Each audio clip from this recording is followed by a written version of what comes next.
রাব্বুল আলামিন বলছেন আলহামদুলিল্লাহি রাব্বিল আলামিন, সমস্ত প্রশংসা সেই মহান রবের জন্য যে রব্বুল আলামিন, যে আল্লাহ হলেন সমগ্র জাহানের প্রতিপালক, the creator and sustainer of the world. শোনো তুমি মন দিয়ে কোকিলের সুর, শুনতে লাগছে দেখো কত না মধুর, মিষ্টি মিষ্টি ওই দোয়েলের গান, রয়েছে তাহাতে কি সুধা অফুরান, কোথা পেল তাহারা এ সুর অম্লান, জবাব পাবে দিল খোদা মহিয়ান।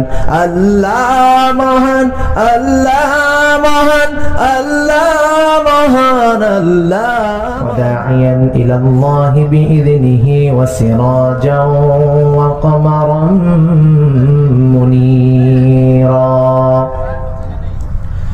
فقد قال الله تعالى في كلامه المجيد وفي فرقان الحميد: أعوذ بالله من الشيطان الرجيم. بسم الله الرحمن الرحيم. الحمد لله رب العالمين. وقال تعالى في شأن رسول الله صلى الله عليه وسلم: إن الله وملائكته يصلون على النبي يا أيها الذين آمنوا صلوا عليه وسلموا تسليما. اللهم صل على محمد وعلى آل محمد كما صليت على إبراهيم وعلى آل إبراهيم إنك حميد مجيد. اللهم بارك على محمد وعلى آل محمد كما باركت على إبراهيم وعلى آل إبراهيم إنك حميد مجيد. الحمد لله. সমস্ত প্রশংসা সেই মহান আল্লাহ পাক রব্বুল আলামিনের, যে আল্লাহ রব্বুল আলামিন আমাদেরকে একটি কোরআনের ময়দানে বসার তৌফিক দান করেছেন। আমরা সমস্বরে সেই আল্লাহর জন্য শুকরিয়া আদায় করি, পড়ি আলহামদুলিল্লাহ। লক্ষ কোটি দরুদ ও সালাম মানবতার মুক্তির দূত বিশ্বনবী জনাবে মুহাম্মদুর রাসূলুল্লাহ সাল্লাল্লাহু আলাইহি ওয়াসাল্লামের প্রতি আমরা সকলে আরো একবার দরুদ ও সালাম পেশ করি, পড়ি সাল্লাল্লাহু আলাইহি ওয়াসাল্লাম। আমি ছোট মানুষ, দেখেও বুঝতে পারছেন আমি আসলেও ছোট মানুষ, তলেবুল ইলম, আমি মাত্র ছাত্র। আল্লাহর কাছে দোয়া করি আল্লাহ যাতে করে আমাকে কিছু কথা বলার তৌফিক দান করেন। আমি পবিত্র কোরআনের যত আয়াত রয়েছে এই তাফসীরগুলো কখনো শেষ করা যাবে না। আমি শুরুতেই একেবারে কোরআনের প্রথম আয়াত সূরা ফাতিহার 1 নম্বর আয়াত আলহামদুলিল্লাহি রাব্বিল আলামিন, যেটা সকলের মুখস্থ, এই আয়াতটাকে আজকের এই মাহফিলে আপনাদের সামনে কিছু কথা বলার নিয়ত করেছি। আল্লাহ যদি আমাকে তৌফিক দেন, আল্লাহ যদি আমাকে বলার তৌফিক দেন, তাহলে আমি আপনাদের সামনে কিছু কথা বলবো ইনশাআল্লাহ। আসুন আমরা শুরু করি। বিসমিল্লাহির রহমানির রহিম। আলহামদুলিল্লাহি রাব্বিল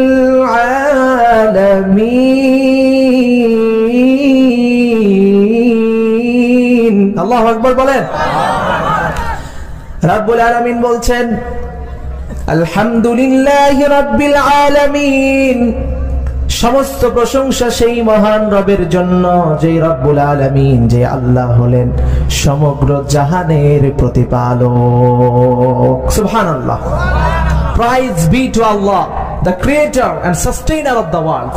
সেই আল্লাহর প্রশংসা যে আল্লাহ হচ্ছেন সমগ্র জাহানের প্রতিপালক। আমরা এই আয়াতে তিনটা শব্দ আলাদা আলাদা করে আলোচনা করব। এক নম্বর আলহামদুলিল্লাহ, এটা শেষ করে আমরা যাব রব এই শব্দে, এবং শেষে যাব আলামিন। এবং এই প্রত্যেকটা শব্দের মধ্য থেকে কোরআনের আয়াতকে রিলেটেড করে কোরআন থেকে আমরা একটা একটা করে কথা শুনবো, পড়েন ইনশাআল্লাহ। আসেন প্রথম শব্দে আসি, আলহামদুলিল্লাহ। আলহামদুলিল্লাহ শব্দের অর্থ কি বলেন তো?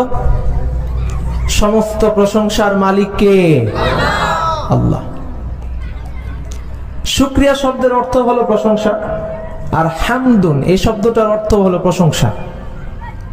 তো আল্লাহ পাক রব্বুল আলামিন শুকরিয়া এই কথাটাকে জেনারেল রেখেছেন। এটা আমি আপনাকে বলতে পারি, ভাই আপনার প্রতি আমি শুকরিয়া জ্ঞাপন করছি, আপনি আমার একটা ভালো কাজ করেছেন। কিন্তু হামদুন এই শব্দটা আল্লাহ রাব্বুল আলামিন তিনি নিজের জন্য খাস করেছেন, কারণ আল্লাহ রাব্বুল আলামিন তিনি একজন। আল্লাহ কয়জন? আল্লাহ হলো তার জাতি নাম, আল্লাহ ছাড়া কোনো ইলাহ নাই। এজন্য আল্লাহ রাব্বুল আলামিন বলছেন এই শব্দটা শুধুমাত্র আল্লাহ রাব্বুল আলামিনের জন্য প্রযোজ্য, কারণ আল্লাহ কয়জন? রাব্বুল আলামিন ঘোষণা করছেন সূরা ইখলাসের মধ্যে, রাব্বুল আলামিন বলছেন কুল হুয়াল্লাহু আহাদ, হে নবী আপনি বলুন আল্লাহ এক, আল্লাহুস সামাদ। আল্লাহ রাব্বুল আলামিন তিনি এক, তিনি কারো উপর নির্ভরশীল নন। লাম ইয়ালিদ ওয়া লাম ইউলাদ, তিনি কাউকে জন্ম দেন নাই, তিনি কারো কাছ থেকে জন্মও নেন নাই। ওয়া লাম ইয়াকুল লাহু কুফুয়ান আহাদ, আর আল্লাহ রাব্বুল আলামিনের সমতুল্য কেউ নাই। আল্লাহ রাব্বুল আলামিন সূরার মধ্যে জানালেন আল্লাহ ছাড়া দ্বিতীয় কোনো ইলাহ নাই। যদি আল্লাহ ছাড়া দ্বিতীয় কোনো ইলাহ থাকতো, এত সুন্দর সৃষ্টি জগৎ এত সুন্দর করে এত নিয়মতান্ত্রিক ভাবে চলতো না। যদি একাধিক ইলাহ থাকতো তাহলে আসমান জমিনের এই যে নিয়মগুলো ধ্বংস হয়ে যেত, আসমান জমিন ধ্বংসস্তূপে পরিণত হতো। রাব্বুল আলামিন বলছেন সূরা আম্বিয়ার 22 নম্বর আয়াতে, আকাশ মণ্ডলীতে যদি একাধিক ইলাহ থাকতো, তাহলে একাধিক মাবুদ যদি থাকতো, তাহলে সকলেই ধ্বংস হয়ে যেত, উভয়ে ধ্বংস হয়ে যেত। আল্লাহ রাব্বুল আলামিন বলছেন একাধিক ইলাহ যদি থাকতো তাহলে আসমান জমিন ধ্বংস হয়ে যেত, মাবুদ সহ সবকিছুই ধ্বংস হয়ে যেত। কাজেই যারা বলে আল্লাহর সাথে যারা শরীক করে তাদের কথাগুলো ভিত্তিহীন। আল্লাহ রাব্বুল আলামিন তিনি সকল শরীক থেকে পবিত্র। একটু খেয়াল করেন, এই আয়াতে আল্লাহ রাব্বুল আলামিন আমাদের একটা লজিক দিয়েছেন। যদি কোন কোম্পানির মালিক দুইজন হয়, সেই কোম্পানিতে কি সকল কাজ এক নিয়মে চলবে? একজন মালিকের এক ইচ্ছা আরেকজন মালিকের আরেক ইচ্ছা হতেও পারে। আমাদের দেশের 5 বছর মেয়াদে একটা সরকার আসে, তার কাছে যেগুলো ভালো মনে হয় তিনি সেগুলো করেন।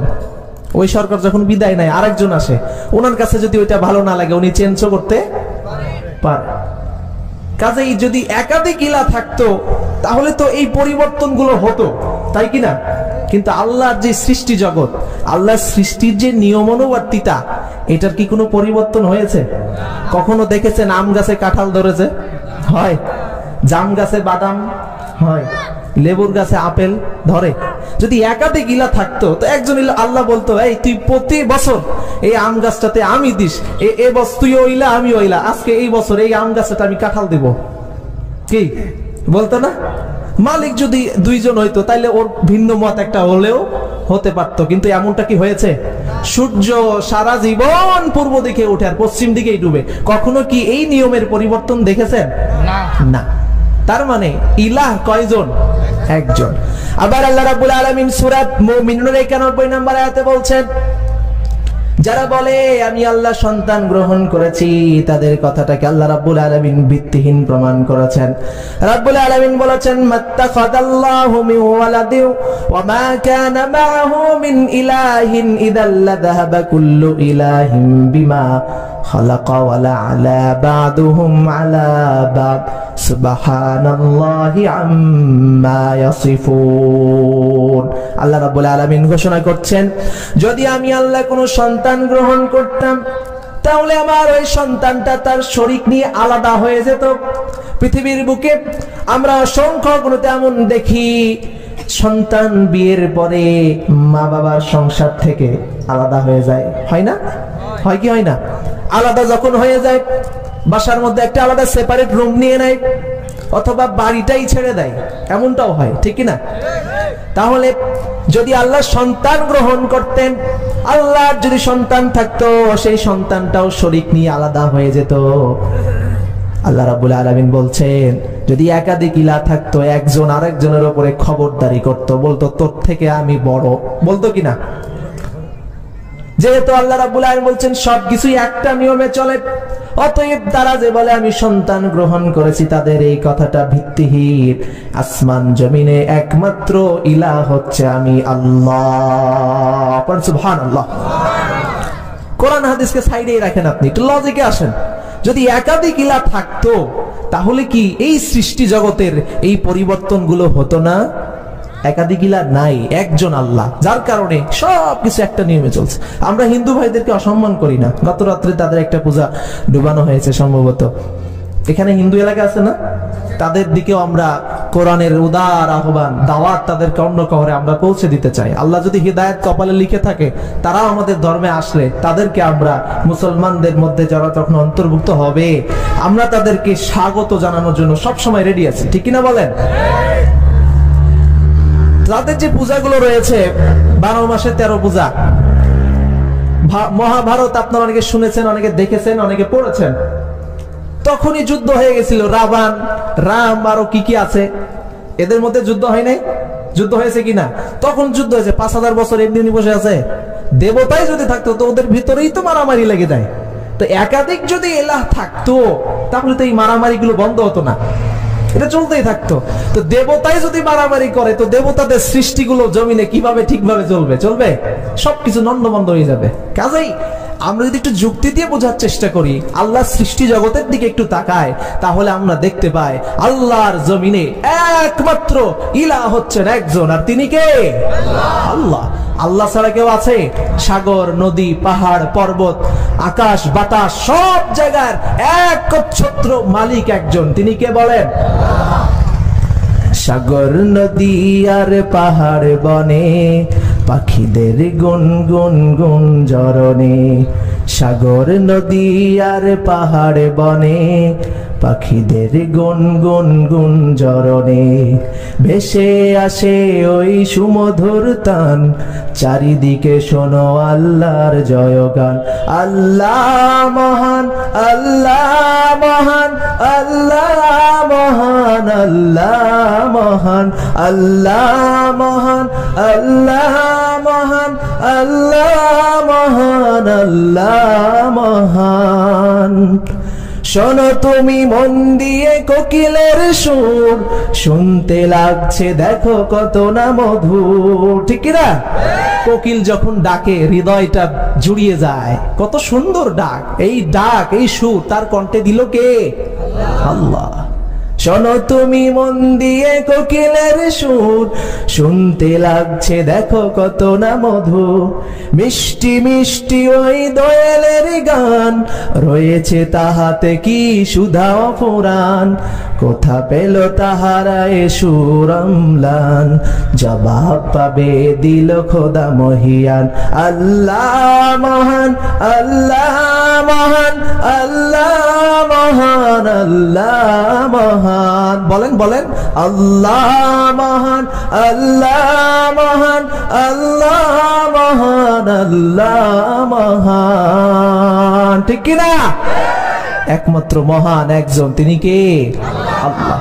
তাই আল্লাহ রাব্বুল আলামিন বলেন আলহামদুলিল্লাহ, এই শব্দটা আমি একমাত্র আল্লাহর জন্য খাস। কাজেই যে ব্যক্তি আমার এই হামদ বাড়িতে আলা করবে, আমার নামে প্রশংসা করবে, তিরমিজি শরীফের হাদিসের মধ্যে আসছে, যে ব্যক্তি একবার বলবে ইয়া রব লাকাল হামদ কামা ইয়ানবাগি লিজালালি ওয়াজহিকা ওয়া আযীমি সুলতানিকা, আল্লাহ রাব্বুল আলামিন ফেরেশতাদেরকে বলেন এই দোয়ার পরিবর্তে কোনো সওয়াব লিখতে হবে না, দোয়াটাই লিখে দাও, কিয়ামতের ময়দানে আমি আল্লাহ নিজ হাতে এই দোয়া পড়ার পুরস্কার দিব। বলেন সুবহানাল্লাহ। এজন্য আমরা সর্ব অবস্থায় প্রশংসা করব কার?